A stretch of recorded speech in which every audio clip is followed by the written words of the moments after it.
श्री स्वामी समर्थ मैत्रिणींनो, मी दीपश्री तुमच्या सगळ्यांचं स्वागत करते माझ्या यूट्यूब चॅनलमध्ये. तर मैत्रिणींनो, मी आज तुम्हाला व्यंकटेश स्तोत्राविषयी काही महत्त्वाची माहिती सांगणार आहे. तर व्यंकटेश स्तोत्र हे इतकं प्रभावशाली आहे की तुम्हाला कोणत्याही तुमच्या आर्थिक समस्या किंवा व्यावसायिक समस्या किंवा नोकरीविषयी काही तुमच्या समस्या असतील तर त्या सोडवण्यासाठी या स्तोत्राचं पठण तुम्ही अवश्य करा. आणि तुमची कितीही कठीण इच्छा असू दे, या स्तोत्राच्या पठणाने नक्की अगदी ती 100% पूर्ण होते. तर या स्तोत्राच्या किंवा तुमची आर्थिक स्थिती जर अगदीच खालावलेली असेल तर तुम्हाला हे स्तोत्र पठण तुम्हाला नक्की करायला पाहिजे. आणि याचे तुम्हाला खूप खूप अतिशय चांगले तुम्हाला याचे फरक दिसून येतात. तर तुम्ही ही अजूनपर्यंत केलं नसेल तर अवश्य करा आणि याचा अनुभव तुम्ही नक्कीच घ्या. तर या स्तोत्र पठणाचे नियम काय आहेत ते आता मी तुम्हाला सांगते. तर आणि याविषयी विचारले जाणारे विविध प्रश्न आहेत. मलाही काही बरेच वेळाचे प्रश्न विचारले जातात, तर तेही मी तुम्हाला आज या व्हिडिओमध्ये सांगण्याचा प्रयत्न करते. तर सगळ्यात आधी म्हणजे तुम्हाला हे स्तोत्र पठण तुम्ही नक्की किती दिवसाचं करणार आहात, म्हणजे तुम्ही 3 दिवसाचं करणार आहात की तुम्ही एक मंडल पूर्ण करणार आहात, हे आधी तुम्हाला ठरवायला पाहिजे. तर 3 दिवसाचं पठण म्हणजे काय, तर तुम्हाला सलग 3 दिवस तुम्हाला रात्री 12 वाजता 21 वेळा हे स्तोत्राचं पठण करायचं आहे. आणि जर तुम्ही एक मंडल पूर्ण करणार असाल, एक मंडल पूर्ण करणं म्हणजे काय, सलग 21 दिवस 21 वेळा या स्तोत्राचं वाचन करायचं आहे, म्हणजे ह्याचं एक मंडल पूर्ण होतं. तर ते आधी तुम्हाला ठरवून घ्यायला लागेल की तुम्हाला एक मंडल पूर्ण करायचं आहे की तुम्हाला 3 दिवसाचं पठण करायचं आहे. हे ठरवल्यानंतर मग तुम्हाला तुमच्या कुठल्या इच्छित मनोकामनेसाठी करायचं असेल तर त्याआधी तुम्हाला त्याचा संकल्प करावा लागेल. आणि मग ह्याचं स्तोत्राचं पठण करावं लागेल. आणि याचे 2 महत्त्वाचे नियम म्हणजे एक म्हणजे ब्रह्मचर्याचं पालन आणि दुसरं म्हणजे मांसाहार वर्ज्य. हे 2 अगदी महत्त्वाचे नियम या स्तोत्र पठणासाठी आहेत. आणि तुम्हाला ह्या 2 नियमांचं पालन करूनच याचं वाचन केलं पाहिजे. तर कोणत्याही जर इच्छित मनोकामनेसाठी करणार असाल तर अवश्य तुम्ही संकल्प याचा करू शकता. तर रात्री तुम्हाला स्नान करूनच याचं पठण करायला सुरुवात करायची आहे. म्हणजे रात्री बरोबर 12 वाजता तुमचं हे स्तोत्र पठण चालू झालं पाहिजे. त्याच्या आधीच तुम्हाला म्हणजे रात्री 11:30 वाजताच तुम्हाला स्नान वगैरे करून तयार राहायचं आहे. तर तुम्ही स्नान करताना म्हणजे बऱ्याच महिलांना असा प्रश्न असतो की रात्री 12 वाजता स्नान करायचं म्हणजे पूर्ण डोक्यावरून स्नान करायचं आहे का. तर ज्यांना जमणार नसेल त्यांनी रात्री 12 वाजता डोक्यावरून स्नान करणं, कारण काय ना बऱ्याच तब्येतीच्या समस्या असतात किंवा रात्री 12 वाजता महिलांना काय नाही जमत रात्री डोक्यावरून स्नान करायला. तर त्यांनी ज्या दिवशी पठण करणार असेल त्या दिवशी सकाळीच डोक्यावरून स्नान वगैरे करायचं आहे. आणि रात्री 11:30 वाजता तुम्ही अशीच आंघोळ करून सुद्धा डोक्यावर पाणी शिंपडून हे स्तोत्र पठण करण्यासाठी तुम्ही बसू शकता. त्यानंतर तुम्हाला जर याची पूजा मांडणी करायची असेल तर तुम्ही पूजा मांडणी करू शकता, किंवा जर तुम्हाला पूजा मांडणी करायची नसेल तर तुम्ही असंही आपल्या देवघरासमोर बसून तुपाचा दिवा लावून तुम्ही हे स्तोत्र पठण करू शकता. जर आता तुम्हाला जर पूजा मांडणी करायची असेल तर तुम्ही पूजा मांडणी करताना तुम्ही आधी एक चौरंग किंवा पाट घ्यायचा आहे, त्याच्यावरती पिवळं वस्त्र अंथरायचं आहे.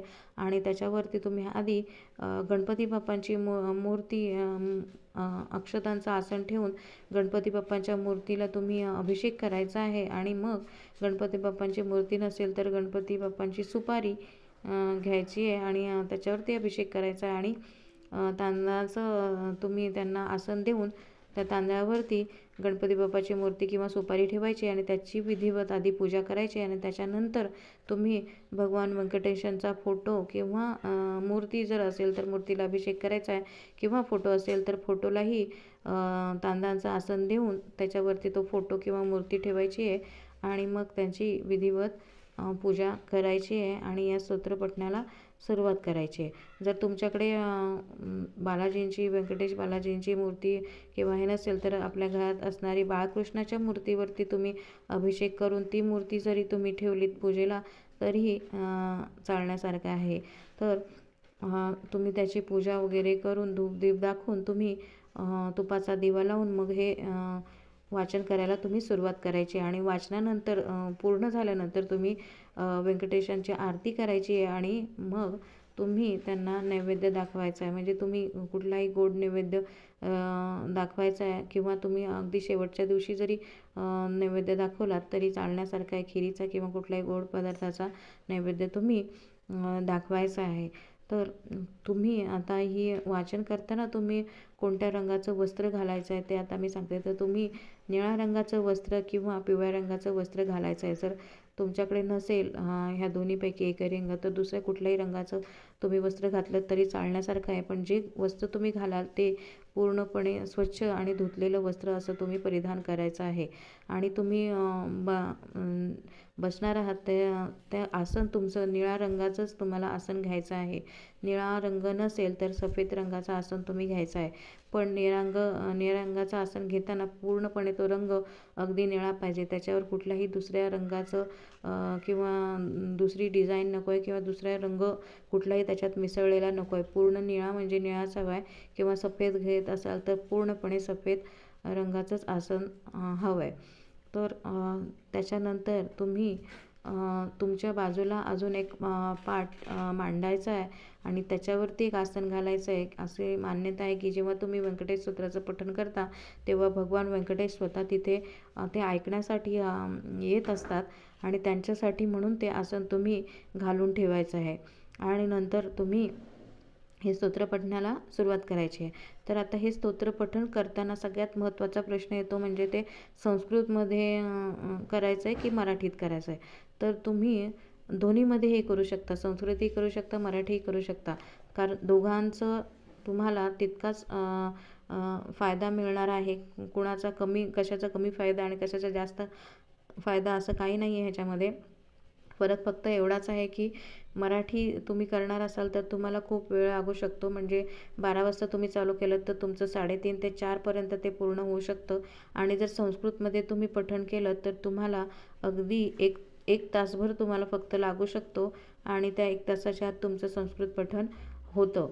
त्याच्यामुळे फक्त वेळेसाठी बघायला गेलात तर तुम्हाला संस्कृतमध्ये करणंच तुम्हाला फायदेशीर ठरेल. पण त्याचं फळ तुम्हाला दोन्हीचं सारखंच मिळणार आहे.